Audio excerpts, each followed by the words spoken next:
Alright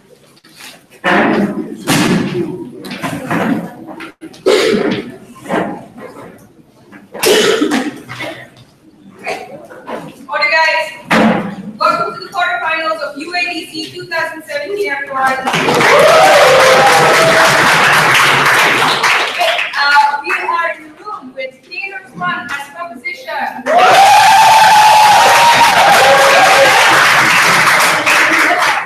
And on opposition we have Malaya 1. The teams that have chosen to debate on the motion, this house as the LGBT movement would abandon its pursuit of full inclusion into the armed forces. On the bench, we have Izzat, Bianca, Michelle, Assad, and Nicole. Right. Just a few house rules. This is clearly a big room. There is clearly a large audience.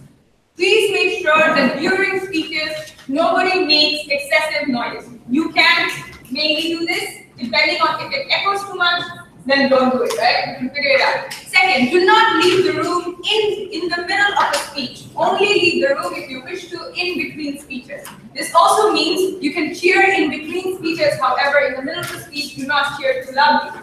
Try not to make contact with the teams in between. This room is big, so for the teams, the concern is while speaking to each other, also try to keep the tone down so that it doesn't disturb us, listen to the speakers, and the speakers should ensure before speaking that it is audible for us as well as the audience. Is that fair? With that being said, without further ado, if everyone's ready, may I call upon the Prime Minister to present the case here.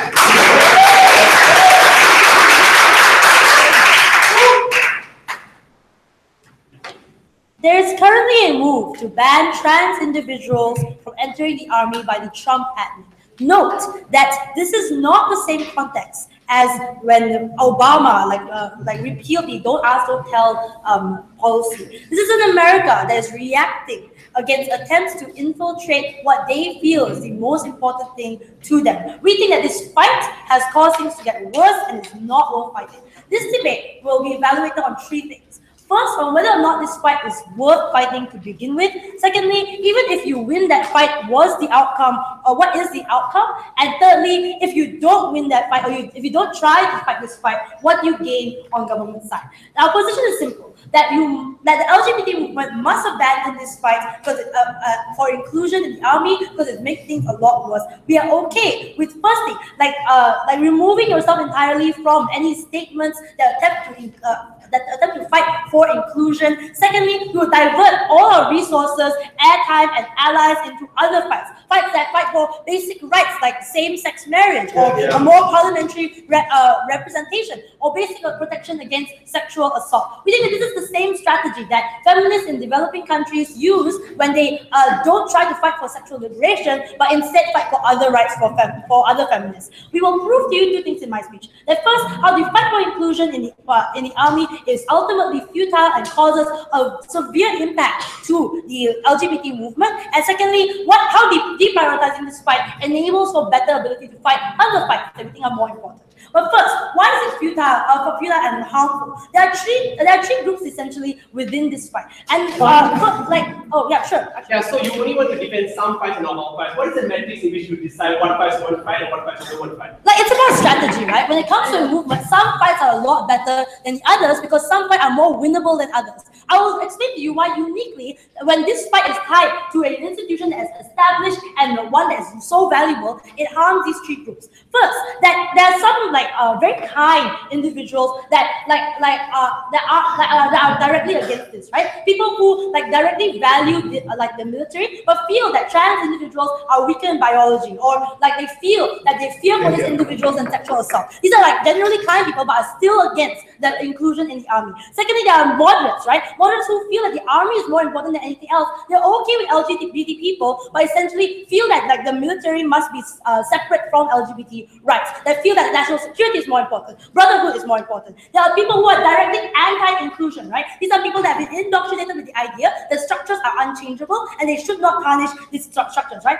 All this means that there's an inherent uniqueness in their opposition to LGBT movements. The inherent uniqueness is that it's tied to an institution that they feel is the priority above anything else. What does this mean? The impact to this is that first, many people in the straight community that would have supported you now no longer do, because they feel the integrity of something that they value is ultimately diminished. Or secondly, you receive actual attack from those who are hyper-masculine military fanatics, right? Individuals who conflate all the LGBT flags with this fight that they feel is the worst off. This means that the conservative media is a lot stronger. Individuals actively have attack on LGBT individuals that they see on the street. This fight is not only futile, but it invites direct opposition and antagonization to LGBT individuals. But we say that even if it doesn't mean the straight community, within the LGBT community, you also create inherent tensions and harm.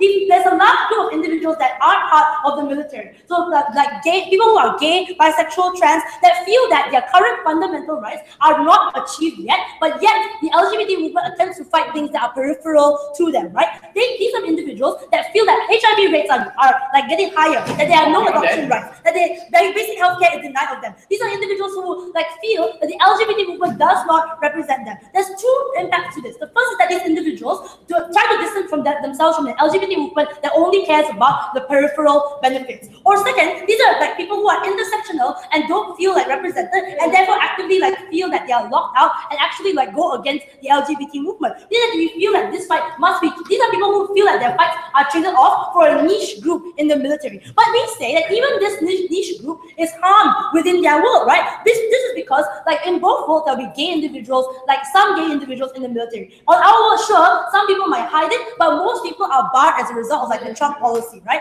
We think that first these individuals in their world will have to be out, will have to be fighting for this. This means that you directly expose these individuals to a direct line of attack within the military in and of itself. When people are directly retaliate against this fight, when they feel that they have to correctively rape these individuals, this means that there's more antagonization in their world compared to ours, where at least the people are either barred from this army, or they hide themselves, right? These are individuals in their world that wouldn't report because they always feel like it's their fault in their world. But we also say there's a benefit here, right? That other fights that we try to fight are more accessible and more accessible to success, right? This is that the roadmap to victory on their side is one that will always be barred by this institution that's valuable to individuals on the ground. But our fights are a lot easier, right? Because why do we say this, right? It's because fights for fundamental rights are a lot more universal and aren't attached to a single establishment that people feel is extremely important, right? People feel that people are indoctrinated with the idea that the military and national security are things that are unpunishable and should never be traded off. This means that whenever you attempt to fight this, you have to fight this barrier in people's minds. Rather, if you trade off this fight, if you accept this part of people who are straight, they are more likely to also accept parts that are more universal for you. So same-sex marriage and adoption rights are a lot more easy to sympathize with, and have less barriers towards them. This means that one, you gain allies from people who are the moderates and kind people, like I said before. Also, the military industrial complex that's more likely to support you now. That they're literally one of the biggest lobbying groups. We also say that these are individuals that are more likely to help you in the access towards policy changes. Things like same-sex marriage are more likely on our side, and just directly covers up all these fights in their world, because they mostly want to prioritize on the fight for military inclusion, right? This means that we would rather trade off a single fight that only benefits a niche group of people, and gain all these intersectional allies that currently feel that they've been locked out and currently feel that the LGBT movement is not winning. We think that winning is a priority for these individuals, and that the moment you continue to lose out on this fight that has so many barriers, more and more people will leave you, whereas more and more people will enter our side when you feel that they're actually gaining something as a trade-off.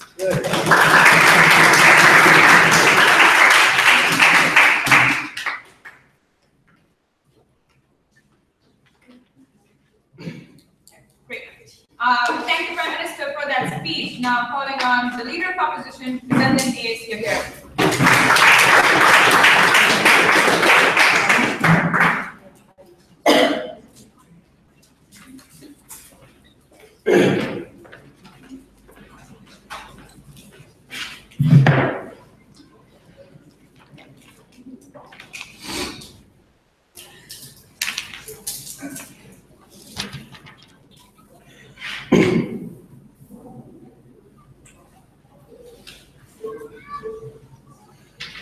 With the rise of the Trump administration, there's been some confusions about a lot of things happening in America, especially when it comes to LGBT issues. There have been a lot of talks about him wanting to repeal the gender-neutral bathroom options. There's a lot of talks on him wanting to reverse the same-sex marriage options. There's also recently a talk about him wanting to completely defund transsexual individuals within the military. Recognizing that all of this have happened, what have the reactions been from people on the ground?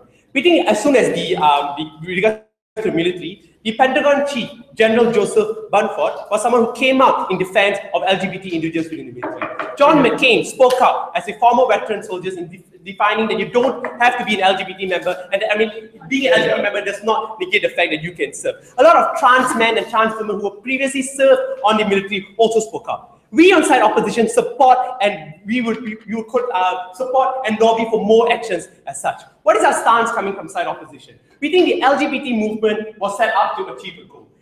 It would be strategic for them to fight this fight because we think it's important for them to keep consistent in terms of principle. Please sit down. What are you okay with? You're okay with support, lobbying, okay, protesting until they abandon this. You're okay with funding constitutional battles, which means that we have to fight and ensure that this is a right that we deserve, right? These are all the things you're okay with. Before I go on to argumentations, is to principles and also outcomes are two responses that don't fit in. The first they talked about is that the type of people. Note that the example of don't ask, don't tell policy, which was a policy implemented in the US military, that if you're gay, you should not ask someone, you shouldn't ask someone if it's gay, and shouldn't tell someone if you're gay. This is because they wanted to keep you as closeted as possible. This was a horrible policy that was lobbied by excessively by the LGBT movement that made the Obama administration turn. And we think if we can do it there once, we can do it here before. The only difference in parallel, they said, it is different now, guys. We will posit, yes, the leadership may have changed, but the people on the ground that have supported this, the repeal of the policy has not only has gotten greater in size. It was after that policy that we legalized things like same-sex marriage within the region. It's after that policy that we allowed for gender-neutral toilets. People on the ground are more progressive as they talk about, if you want to divide to the kind group that they talked about, these people exist a lot more. Even when you want to talk about the moderate or military complex support, we think it's better we get to get these people support when they can see your trans women, they can see LGBT individuals bravely fighting for your country, right? Your military complex, you only have an incentive to talk about this the moment your own personnel are involved within this fight. And that's the comparative that they have to talk about. But the second, they said, look, if you do this, you can be beaten, you can be raped, and etc. Okay, at this juncture, I don't want to concede of whether that can happen. But if it happens, this side gives a better accountability as to the check. The side of the LGBT movement is right with you to fund whatever court battles that you may have, and it's legal for them to join on board. Because on your side, when this policy is passed, it means you're not supposed to have any LGBT members within the military to begin with. That's why these people won't come out to talk about their problems they're dealt with. You coming out and dealing with the problem of being beaten is better under our side. Done with direct responses, I go into argumentations. First, why do we think the LGBT movement in principle should fight for this?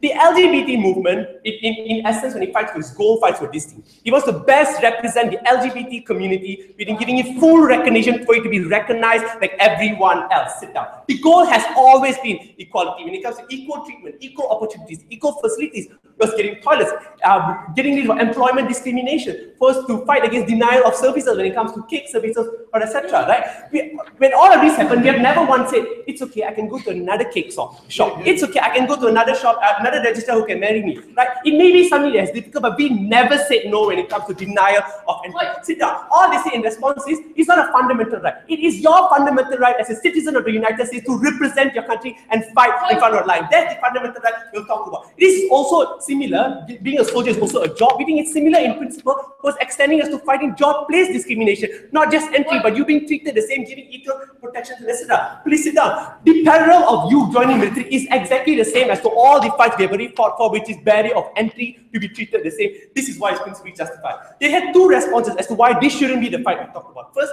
is an established system. You know what else is an established system? The marriage system. The one that says marriage is between a one man and one woman. We fucked that shit up and said, no, fuck you. This has to be given to everybody's right. That's when the Supreme Court decision was one that came in our favor. I don't think that's a good enough response. But second, right, they said there are other things that are more important. If you look at this point, the only argument they had against this, but it's a niche group. People have joined the soldier. I don't want to be belittling. I think all issues should be equal weight. But at this point, even your HIV example is also a niche group of people that have access to it. All the other examples, toilet, also a niche group. Who makes you decide what is the niche group you want to support for? Please, we would rather stick in principle and fight for this battle because we think it is consistent with our goal. The conclusion to this, and I think this argumentation is important because this motion is about the act of LGBT movement. We would rather not challenge and pick and choose our battles when it comes to instances as such. And we would rather be consistent with what we have always done and it has always worked. So please sit down. Second thing on harms, right? That come by. Yeah, go quickly.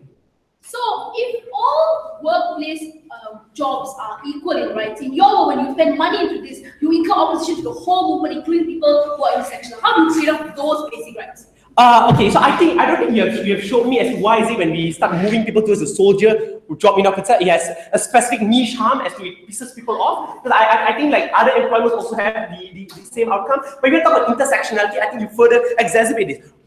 How does it harm? How do you abandon LGBTs within the army? I think note, and even under their side, individuals still be within the army. Now, the worst thing is they be closeted, they be afraid for them to voice out about whatever griefs that they would have. This is a horrible rhetoric, because this is the rhetoric that the LGBT is supporting, that if you want to be who you are, maybe you should hide yourself and be this because we are not going to fight your battle. It is harmful for a movement to try and prioritize who they want to fight and who they don't want to. Note that the don't ask, don't tell policy one was fought by the LGBT, and they was fought for whom? The homosexual. The moment now your trans individual is being affected, the LGBT movement is like, no, it's okay, we already did our military quota, we are done with that, we're not going to fight for the transgender. This is where you harm the movement in of itself, the movement that wants to pick and choose between the transsexuals as opposed to the homosexuals, right? But second, if you're an LGBT individual within the army, if you're a lesbian, you're a woman and you're gay, and both of these are harmful discriminations to you within the military. This is when you need your LGBT movement to support and fight for things that affect you in particular, like hormonal shots, like for you to get a better healthcare packages. This won't happen, and the LGBT within the army will be horribly affected.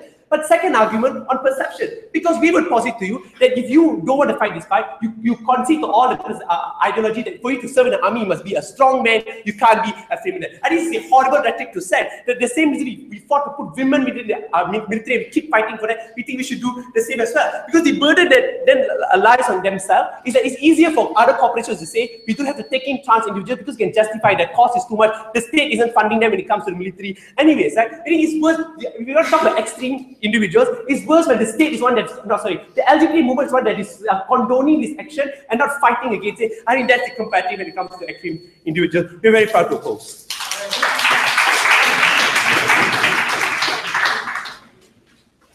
Thank the speaker for the speech.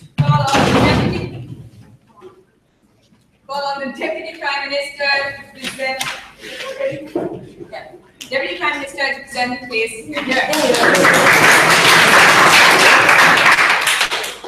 Whilst all fights are important, not all fights are worth fighting because the cost is insurmountable to the movement.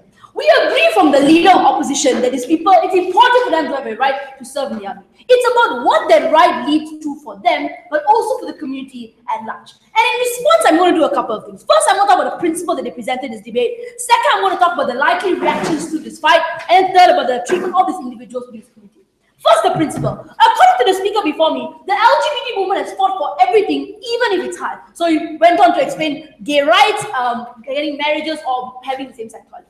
Look, the difference was that those fights were able to be won because those fights were less in opposition to established institutions. Even if marriage, and I point to marriage as the hardest institution to break, it was more universal to allow them to get married because they weren't targeting another person. So your involvement in the military literally targets institutions and their units, the ability to fight in wars, literally harms the ability of the military organization to have brotherhood. So whilst these are both established institutions, one hits at the heart of a community, the other one doesn't. But the second thing I'll say is, even if we have fought all fights, I would say that's bad. Because our way we have been fighting has literally caused same-sex marriage until recently to fight. Because we splintered our allies, we splintered our movement, and we made enemies to people we didn't want to. But the second thing they say is, this is akin to every other workplace discrimination. I am sorry, unless you can prove that people are better off in your work because the malicious nature of the military units are going to be better, we say it's better for them not to be in the job or to stay silent in their job because the comparative is worse. Because once you can come on as loud and proud, the first thing that people are going to do is sexually assault you. And at that point, you won't report, you will blame yourself because you already have a job. Why ask more? And at that point, your organization won't come to rally behind you because these people just won't come up. So I think it's insufficient for them to suggest in principle that you must fight all fights when they haven't proven why this fight is valuable. But the second thing you say is, This is a niche group, and I think this is very important to note. HIV rates in the gay community and the number of people with sexual assault in the workplace, hormone therapy is inaccessible right now, is not a niche group. This is a vast amount of problem that currently suffers, but the reason why we don't focus on them is because there's overwhelming influence of fighting the Trump administration on this, fighting them on the fact that recently there was a transgender movement. So we've moved ourselves away from fighting all these other battles that are easier to fight, and we've currently already gotten progress because people are less in opposition to this. So we think in principle, they haven't proven why this fight trumps everything else, but they second haven't proven why fighting all fights, despite its futility, is one that is valuable. Second, the reactions. Because according to the speaker before me, the Pentagon chief and John McCain and trans women everywhere supported it. Therefore, the reactions aren't that bad. The first thing I would suggest is this is blatantly untrue. John McCain has been denounced by the administration and every single Republican senator within the community. The Pentagon chief was in opposition to Trump and might receive criticism as a result of it. All trans women that currently existed also received huge amounts of backlash. When Felix gave it the 3 groups of people, the premise of his argumentation was that you are hitting at an institution that is most tied to the American identity. The patriotism, nationalism that tied with the American spirit that existed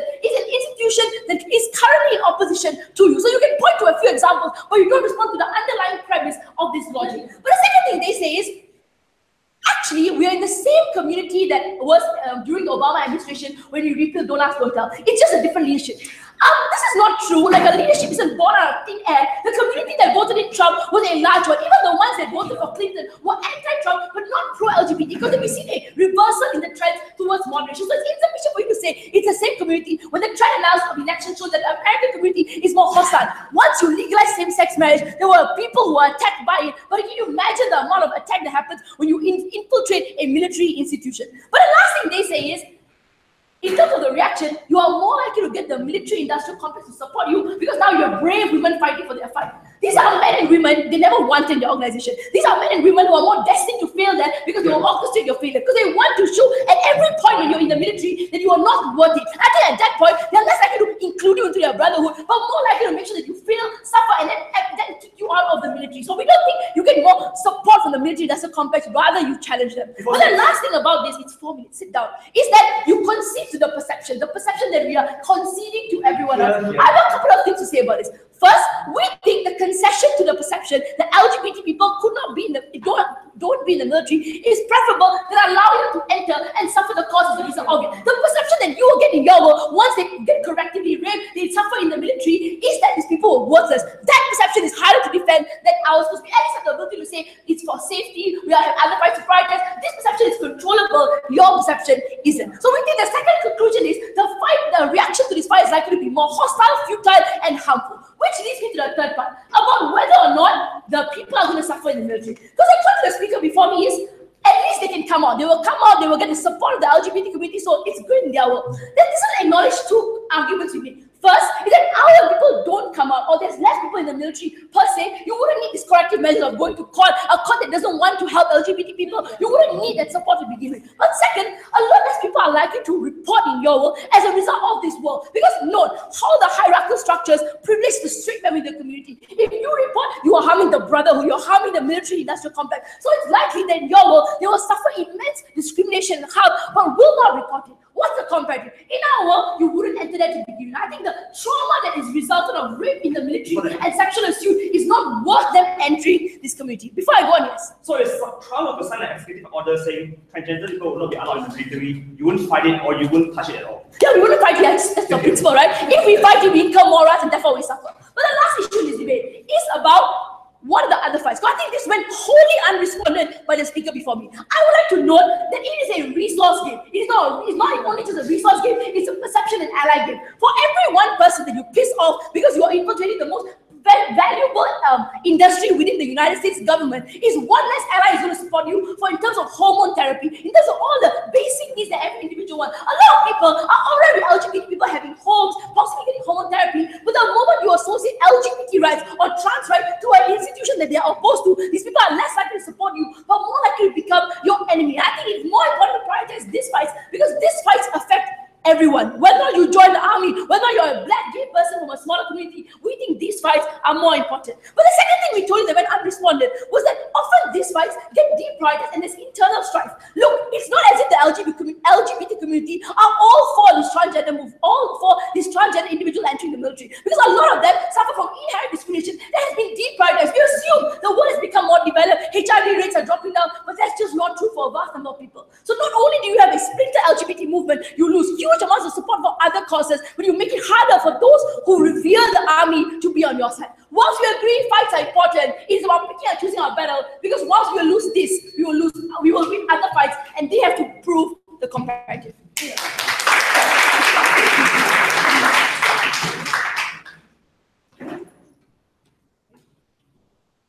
Thank the speaker for that speech and call on the deputy leader of opposition to take his place here.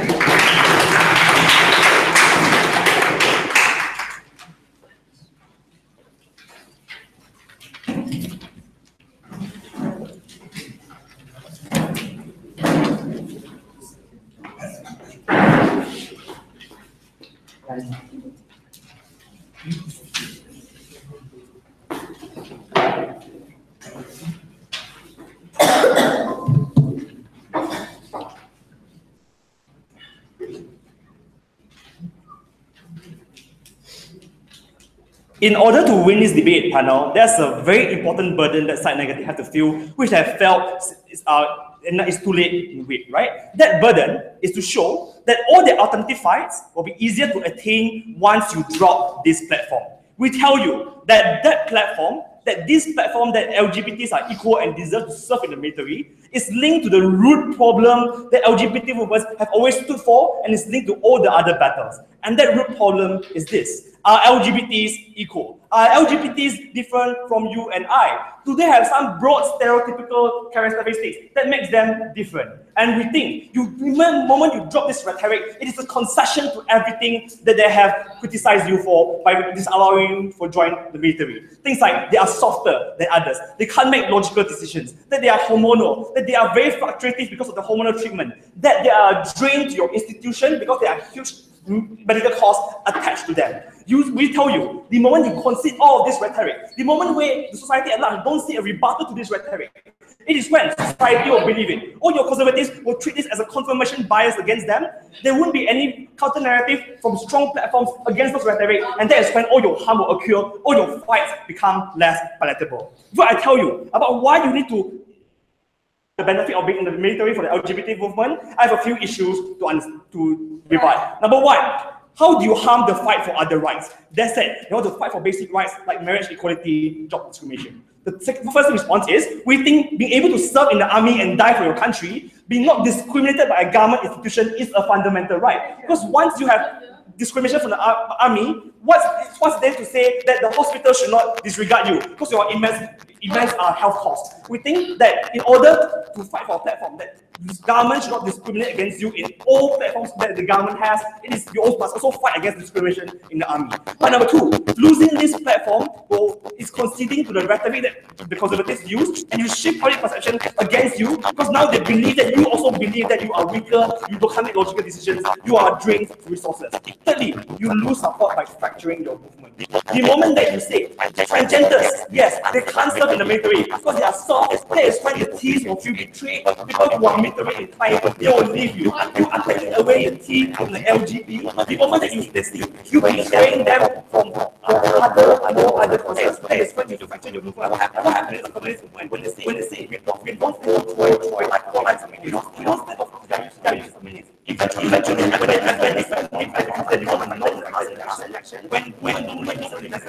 think the LGBT is one because you lost the fight. But lastly, if they get because you go to your political background and you don't support them in this endeavor, you lose them who have immense in society, who's fighting for all your other battles. I'll tell you why it's important. Number two, is the fight futile? It is not futile. We tell you, number one, Republicans are fractured right now. John McCain and the Republican bloc and the center-right in the Republican Party is attacking that. They say they'll never pass it if it goes through Senate. Number two, the Pentagon is against it. We tell you, General Joseph Dunford, the highest ranking officer at Pentagon, said they will resist this policy because there are 50,000 LGBTs in the army and those men and women have served. Thirdly, it has worked like Qatar. The Pentagon stood against Trump's official stance, and Trump eventually had to listen to them.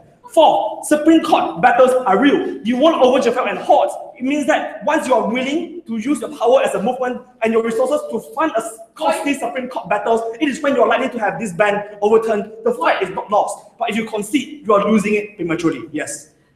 Trump, all his cabinet members oppose the Pentagon, even if suggested it possibly can be fired. Can you tell me why opposing this huge organization that's monopoly over current media sources will result in positive treatment towards them? Yes, the Pentagon itself is protecting LGBT individuals, which is why General John Danforth has expressly said we will not implement this policy if it's implemented, because there are people who served and died for our country. You have to deal with that characterization. But secondly, you also have to deal with the fracture within the Republican Party. We don't think you dealt with that. Fourth, do you persuade your opponents against you? They said, oh, once we drop this, like conservative people, they will consent as well. But what are these people? Why do these people stand against LGBT? They believe that you are an abomination. They believe you corrupt the military. Why is it that when they believe you corrupt the military, they will suddenly be okay with you entering public institutions as well, entering marriage as well, corrupting marriage, which is a traditional institution as well? We think that those people, you can never persuade them. The only individuals you can persuade is to keep your LGBT people together and try to fight for something. But your hyper-masculine individuals also will not side with you, obviously. Fourth, will there be retaliation to people in the army? We said, India are 50,000 LGBTs in the army that have been serving for years. Some become veterans who are deemed as national heroes, like Christine Bang, your individual who was part of SEAL Team 6 that killed Osama bin Laden. That is important. These people, they know all the harms of being in the army, but they still choose to be in the army. That is why we have to support them. Because it is not for you to say, it's too dangerous for you, you cannot be. Because that will to serve and die for the country will still be there. In our world, we keep them in, we protect them, we have laws to protect them. If they are discriminated, we fund costly legal battles against them. We will overturn any executive action, just like how we overturn Abu Javel and Hobbes. And that will happen. We will use our immense resources to fight them.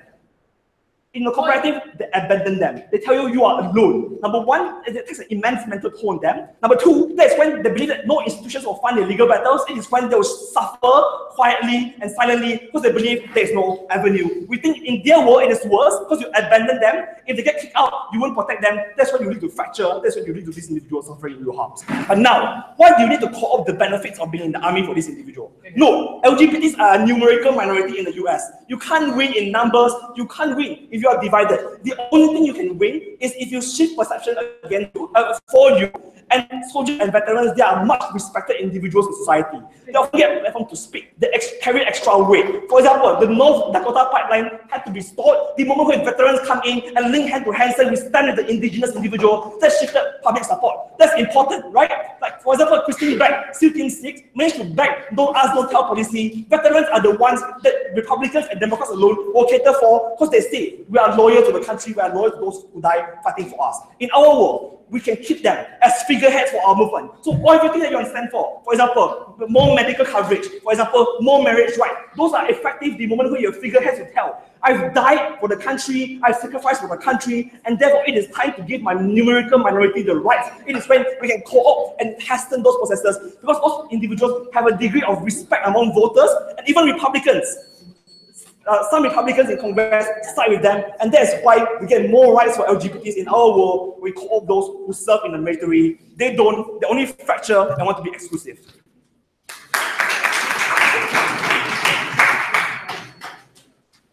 Next speaker for that speech, Steady, call on the government to present his measure.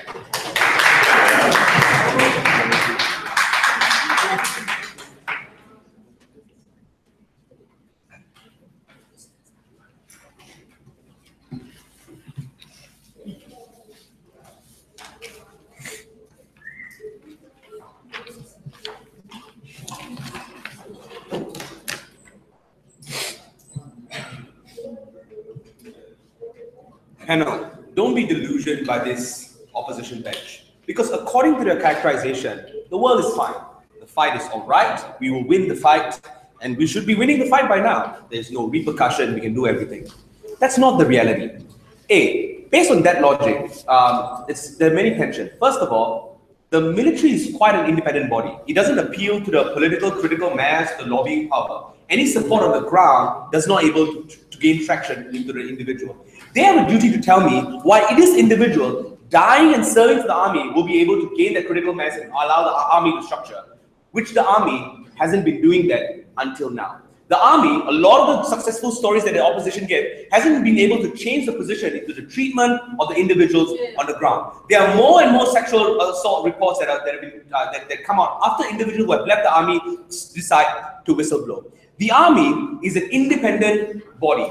The laws of defamation and legal battle suits does not work against the army because the martial court does not allow these things to be a detriment or the barrier to which it carries out its defense duties. So a lot of the arguments and possible mechanism to counter this problem will not exist under their work. In this debate, unfortunately, there's two questions. First of all, which strategy should the LGBTQ IA movement should employ? And secondly, we'll look into the impacts on the individual on the ground. The first thing they said is that, and I'll be a bit more charitable here. They said that our fight needs to be principally universal and principle consistency. The question that our government side had is that this principle consistency comes at a huge cost. Why? Because the context is that Americans are more loyal to and patriotic to their army than they are to the social cause. That a value that over defense is more prioritized above anything else. That's why they're willing to forego or willing to deprioritize the issue of appropriate treatment on the ground. No, the government bench believe that there should be equal treatment on people on the ground. But we just believe that that fight is severely undermined. How is it undermined? Individuals who are forced to side with the army in your work would justify and internalize the cause of the army, the explanation of the army. We had to do this. We had to put this person in front line. We had to straighten him up. We had to beat him in order for him to comply with our regime. They would justify, and that's how they will be subliminally forced to discriminate as well. Because that world believes that the priority of the army is more important than your rights to your identity or whatever. Because when you join the army, it's the nation first and the individual second. Therefore, to all this, and note that this is the majority fence-sitters in America. They prioritize America first above anyone else. These are the individuals that will lose because they will feel like you are prioritizing yourself before the army. I told you is that the communities will now, in a world in which the comparative is this, right? In a world in which you can separate the both, the community will be able to be more sympathetic and there will not be any barriers towards sympathizing you because they feel like it is the right cause. That if it's not within the army and within your important rights, they will sympathize you. Because in their work, you lose very strategic ally. And we made that comparison. You don't only lose the fence-sitters, but the military-industrial complex, the single biggest lobby in America, will not vouch for you. And here's the best part.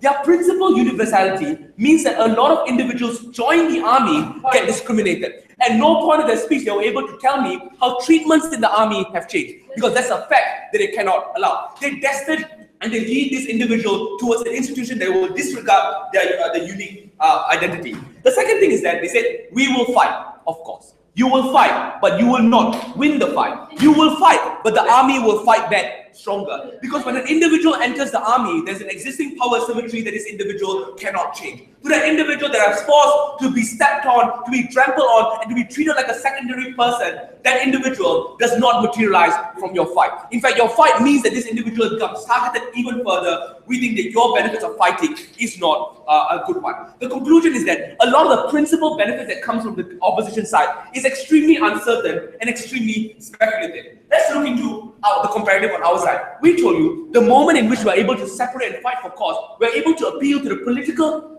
sympathizing or political conscience of people on the ground who are able to see this. And they claim, they claim, look, we are already able to break into marriage, but not this. The difference is this.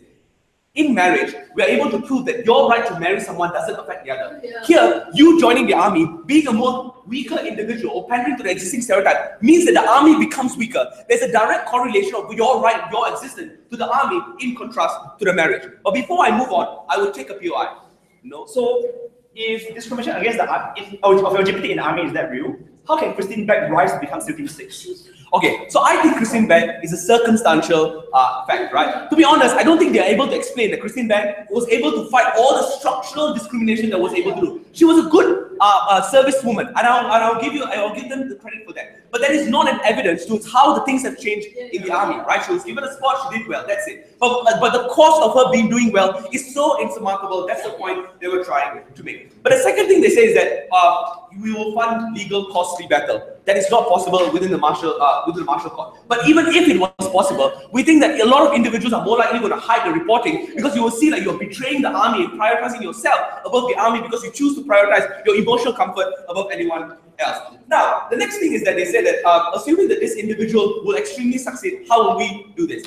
I think it is quite possible that some individuals will be able to succeed. The point that government is trying to make is that there are many other individuals that are discriminated in the process, and that's something that would not work. The second issue creates debate is how will this individual be better? Will there be a confirmation bias? I think individuals that sympathize with the army would more likely pander to the confirmation bias. The individuals that are outside are less likely to do so. And then they talk about conservative. They say the conservative believe that you are corrupting their military, but would not change their position. Believe that, and their clash makes sense, right? A lot of the conservatives believe that, oh, they weakened the army, therefore we should do this. And the more you continue, you pander and you justify their clash. In our world, when you're able to separate the two, we are able to use our political resource that is extremely scarce to fight for causes that are extremely important to them. Today they claim, no, guys, this is also a niche area, other areas are also niche areas. HIV protection and transsexual right is an endemic issue within America. For a transsexual individual, their insurance policy is not catered to their favor. They lose massive amount of rights because they are not able to persuade the general America that this is the right they need to have. Because America that is they perceive right now is seen to be the army betrayer, the individual that prioritizes themselves above anyone else. So we are able to point to you on government. There are some rights that are very important, that are immediate, that need treatment in this work. But this thing, they said that, look, this ban can be easily overturned.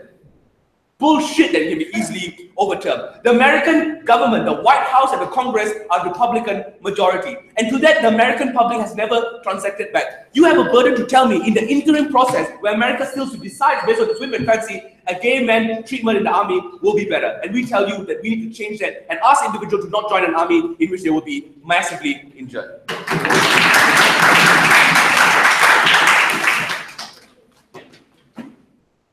Thank you, Dr. Whip, for that speech. Call on opposition whip and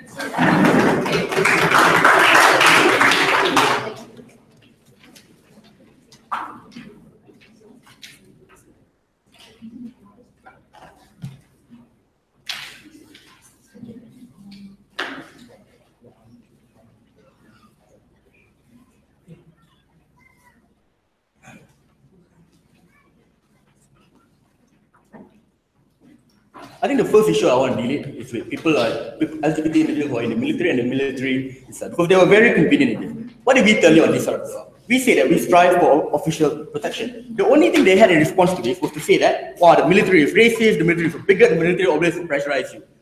That is not true. We tell you that a military is an institution that was built on brotherhood. Why would a military have an incentive to be bigoted? We tell you their incentive is purely military objective, which is why when the Christina girl that killed Osama bin Laden, she was hailed as a hero.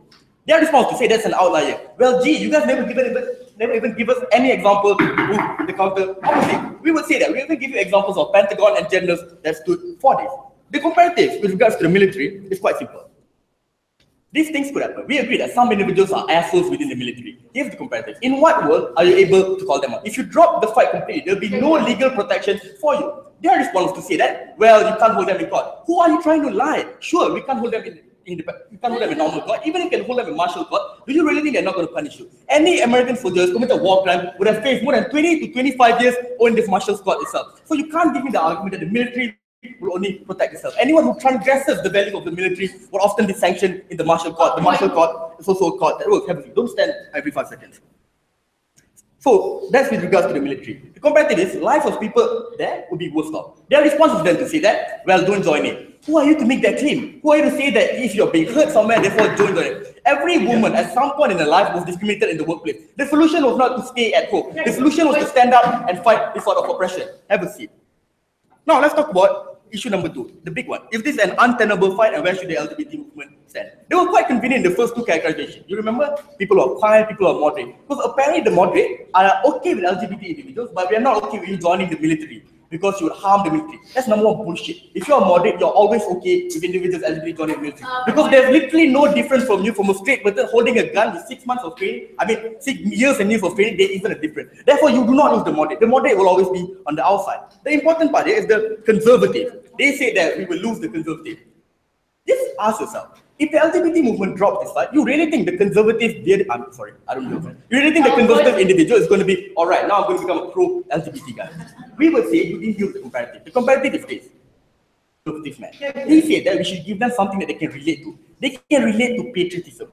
They can relate to your countrymen. When they see, even when conservatives were racist, whenever a black African-American soldier came back in the coffin, they cried because they know these were the individuals who died for your country. Same thing happened to an LGBT transgender. If a trans were to go to war, they can relate to that because this is a person who bleed white, blue, and red, just like you died protecting your country. That is how you appeal to the conservative. Have a seat. Second reason was, now it's the Trump era. They say Trump is dominated. That explained to me why was his healthcare bill not passed, why was his ban challenged in the Supreme Court, and why his policy, most of his policies have yet to pass. We would say that even if Trump's in power, it's not the whole country. Guys, he won the election, but he lost the popular mandate. He only got 49% of the population, i.e. 51% of you are still Democrat. On that number alone, we should win that. But we went further. We would say that even right now, Trump faces internal opposition. People are even talking about impeaching him, etc. Even some of the members are not in agreement with his policy. Then we will also say that he's been condemned by own military in his own party, i.e. John McCain. He said that, oh, John McCain is not respected. Are you kidding me? He's a freaking war hero of the country. He's a respected individual. The generals of the Pentagon officials, all have spoke up against Donald Trump. So you can't tell me that Trump is this all and all be all dictator. We also told you that, this is a political cycle. Political cycle changes. Just because Trump is here now doesn't mean he's going to be there in perpetuity. You always have the Democrats, you always have other Republicans. We also say that just because you're a Republican who voted for Trump does not mean that you're in agreement with all his policies. You could have voted for him for immigration. You could still disagree with him with his stance on this transgender ban in the military. Have a seat. So on that front itself, it's insufficient to say that just because Trump is there, we can't win. We can still win, but we are going to need the support of the LGBT movement. The last thing they said on this was, don't stand every 5 seconds, sit down. The last thing they said on this was, it was institution. It's such an important institution. But if it was so important, then why the hell did we repeat the don't ask, don't tell act? They were the same Americans. Americans on the ground were okay with this. So if it's so important, I don't get that. We also give you the example of marriage. The example was, marriage didn't harm anyone. Dude, you're challenging Christianity. You're challenging God himself. That's a fight that we fought. So we say the bigger the institution is challenging, the better. Then they say, the reason why it's hard because you affect others. If you're married, you're not affecting other people. If you're in the military, you're affecting another individual because you might be weaker. We say that's a bloody wrong perception to begin with. How do you fix the perception that transgender who are in the military will not affect the efficacy of the military? It's by putting the war heroes that we talked about and change this perception. Because if you do nothing about it, this perception remains solidified under your heart of this house. Second issue, what is best for the LGBT movement? They say that after this issue, they say that we should pick and choose. We should neglect others. Firstly, it's not our burden to say we're going to put all the money here and neglect everyone else. Our stance will pay them to share the resources evenly. We're not going to abandon you 8. Sure, I'll concede. Less money will go to these 8 individuals, but that's a bullet that I will buy. Because if you drop this cost will never be brought up again. So even now, we challenge you on the principle level. How can you say that this is not a fundamental right? You're literally being denied your occupation, and we don't think this is something that's good. We don't think it's something that's good. The second thing I want to talk about is the so-called allies that you're going to look. Before that, yes, Max. I agree that these people will be heroes, but in the interim process, they will be tortured and more will be tortured. Tell me how that glorification is able to reverse the systematic discrimination that people feel tangibly within the army. No, but you're not being comparative. These sites also exist. Those people who are being tortured are on your world as well. In what world would they have the support of the LGBT movement with regards to legal battle? You do not have that.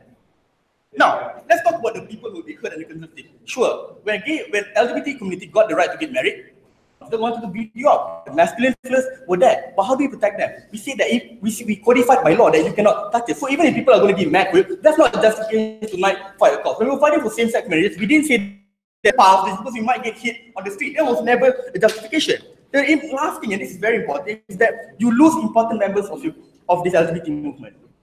The military, people who are LGBT are strong part, people who are LGBT and the military are strong part of your movement. The minute you turn your back on them, they will turn their back on you. And my deepest, darkest hour in it, you shine your back on me. That's why people who are, the transgender who are in the military will not support your movement. We will say, even if you have to sacrifice your conservative, you sacrifice them. You don't sacrifice people who are already in your movement because one, you owe them a response. Second, they could help you. All your cause that you guys talked about, who do you think is best there to be at the figure at forefront? A veteran, someone that your country respects, a war hero speaking out on things on LGBT. These things are far better. On your side, though, you shy these people away because when they need you, you tell them, you know what, you're on your own. And that's the worst thing that any movement could do. For those reasons, we oppose.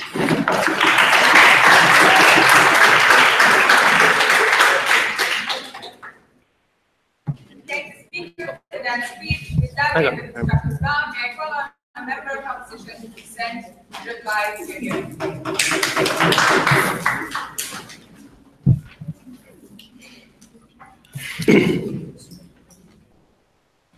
I think there were two burdens taken on the government, but they did not discharge it. The first burden is a lot of other LGBT individuals, right? And LGBT individuals within the army in of itself is first. The second is that you will harm all the other LGBT individuals, people who don't fall within the niche group. I'll show you why in both fronts they lose. First, the first thing here is you pick and fight what you're going to choose for. There are two sub-issues. First, the reason you don't go for this because it's very niche, it's very futile, there's also an opportunity cost involved with it. When in first response we asked, so how do you then pick and choose as to what you go for? They said, okay, we'll go for things that affect more people, like the HIV things and etc. But at that juncture, there was also a contest as to when you want to choose by majority, that's when you lose out people like the transgender individuals, because these are lesser in minority in numbers compared to a majority of people who are homosexuals and etc. That also led to things that you're okay with. Don't ask, don't tell, but you're not okay with. I mean, you're not okay, don't ask, don't tell, but you're okay with the transgender individuals are being blocked out. There's no comparison as to why one is better than the other. But then they say, look, there are other things that are fundamental right. We told you why this is also a fundamental right. Three things. Your right to access job opportunities, your right for you to be who you are, your right for you to represent your country as a citizen. These are all fundamental rights in principle that they never wanted to engage with, right? But then they say, oh, but there are practical harms that are associated with this when you go for this instead. But then we, on the converse question, these practical harms are things that are not exclusive because all they talk about were very conservative and extreme individuals that would go on the contrary. But how do we respond to that? And I think this is very important.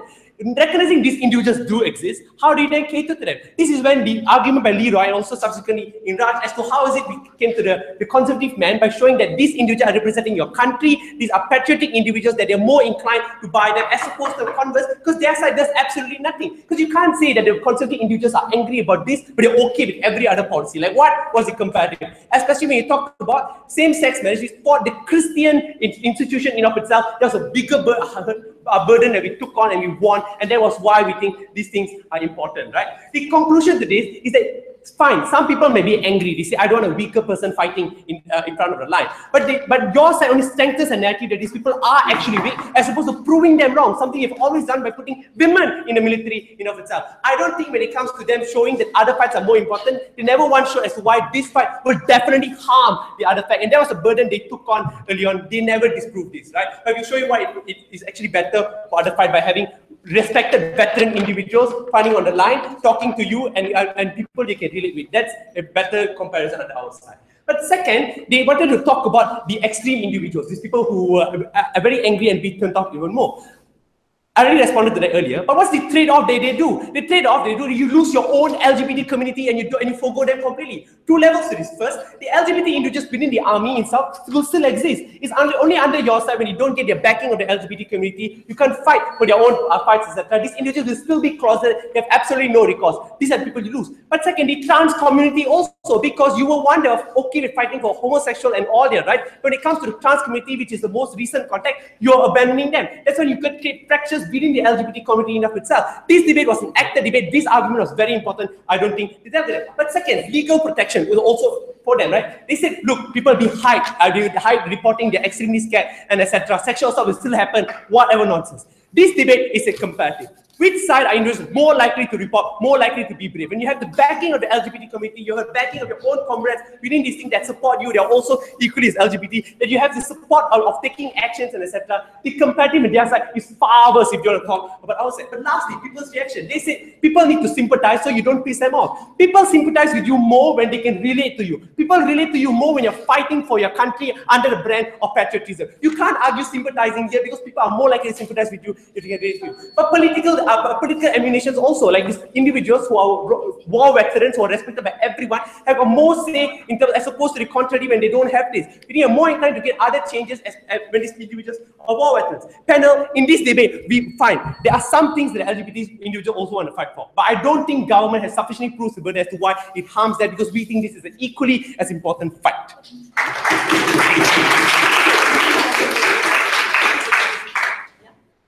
Thank you, Speaker. Reply, call on the